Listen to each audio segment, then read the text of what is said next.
영상으로 보는 수소에너지 백과사전. 선도경제의 걸림돌 규제.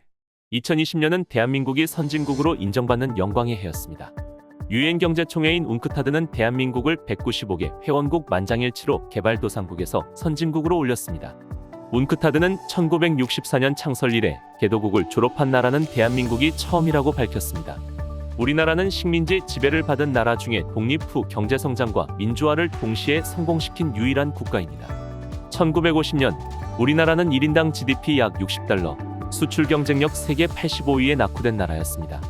게다가 한국전쟁으로 나라는 초토화됐습니다. 경제발전의 중요성을 깨달은 우리나라는 수출만이 살 길이라는 신념을 갖고 다른 나라가 갖고 있는 기술이나 산업을 들여오거나 모방하면서 열심히 추격해왔습니다. 그 결과 스마트폰과 자동차, 조선, 디스플레이, 철강 등의 분야에서 세계 6위의 수출대국으로 올라섰습니다. 추격 경제 시대를 너무도 잘 지내온 것입니다. 세계 5대 제조업 국가, 세계 무역 8위 국가, 세계 8위 외환보유국이 되었습니다. 이제는 국가 성장의 패러다임이 탈추격 시대로 들어섰습니다. 추격 시대와 같은 경제 정책으로는 이 시대를 넘어설 수 없습니다. 추격자 패스트 팔로워의 길에서는 최고의 성공적 모습을 보였지만 선도자 퍼스트 무버에서도 그간의 성과를 보여줄 수 있을런지는 의문입니다. 대기업 몇 개로만은 승부를 볼 수 없습니다.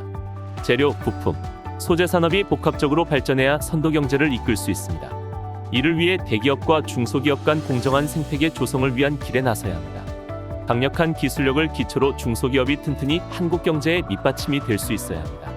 중소기업은 중견기업으로 성장하며 세계적 히든 챔피언과 유니콘 기업도 만들어져야 합니다. 참고로 우리나라의 중견기업의 수는 5,480개사로 전체 기업이 1.4%에 불과하지만 고용의 13.1%, 수출의 17.3%를 담당하고 있습니다. 이 길에서 선도적으로 우리가 강점을 갖고 집중 투자해야 할 산업 부문이 있습니다. 선도 경제를 이룰 분야는 바로 반도체 분야와 수소산업, 바이오 생명 분야 등입니다. 우리는 2018년 기준 반도체 부문 세계 2위, 특히 메모리 반도체 부문에서는 세계 1위를 차지하고 있습니다. 세계 최초로 수소전기차를 양산하고 발전용 수소연료전지 분야에서 최고 기술을 자랑하고 있습니다. 탈추격 시대에서 우리가 가장 잘하는 산업 분야를 통해 선도 경제를 이루고 경제 발전의 새로운 성장 동력을 얻을 수 있을 것입니다. 문제는 규제입니다. 어느 정부도 규제 개혁을 말하지 않은 정부는 없습니다. 김대중 정부는 IMF 경제위기 극복을 위해 기업 규제 완화에 성과를 냈고 노무현 정부는 규제 개혁 과제수를 정해놓고 규제 완화에 나섰습니다. 이명박 정부는 전남 대불공단 전봇대 이야기를 시작으로 규제의 전봇대를 뽑아야 한다고 했습니다. 박근혜 정부는 규제는 반드시 제거해야 할 암덩어리로 표현하기도 했죠. 문재인 정부는 규제 샌드박스와 규제 자유특구 제도를 두어 규제 혁신을 주도했습니다.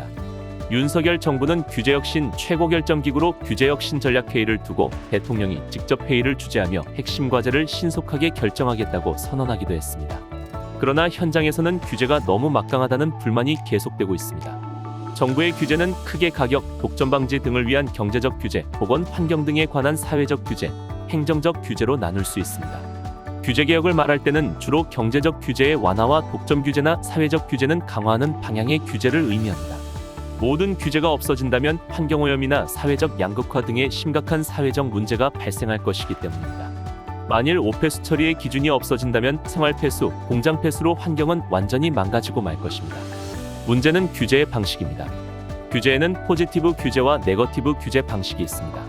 포지티브 규제란 법률에서 허용되는 것을 제외하고 나머지 모든 것을 할 수 없다는 방식입니다. 네거티브 규제란 법률에서 금지된 것이 아니라면 모든 것을 허용하는 방식의 규제입니다. 우리나라는 포지티브 규제 방식을 채택하고 있습니다. AI 등 새로운 기술이 급격히 만들어지는 시기에는 법률에 허용되어 있지 않기 때문에 법률을 개정하기 전까지는 아무것도 할 수 없습니다.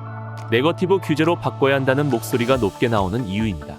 문재인 정부는 규제 자유특구 제도를 도입해서 네거티브 규제를 도입할 수 있는 길을 열었습니다.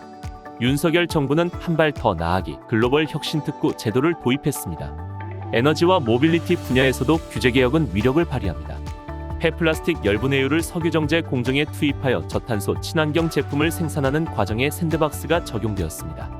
경남에 수소 모빌리티 규제 자유특구를 추가할 예정이며 부산에는 글로벌 혁신특구를 지정하여 친환경 선박 부품의 사업화를 위해 차세대 해양 모빌리티 클러스터를 근로 조성할 예정입니다. 불필요한 규제를 제거해주는 것이 곧 기업 성장을 위한 지원이 될 수 있습니다. 탈추격 시대를 맞이하기 위한 실효있는 전략 중 하나인 규제개혁, 특히 네거티브 규제로의 전환에 지속적인 관심이 필요합니다. 구독과 좋아요 잊지 않으셨죠? 다음 편을 기대해 주세요.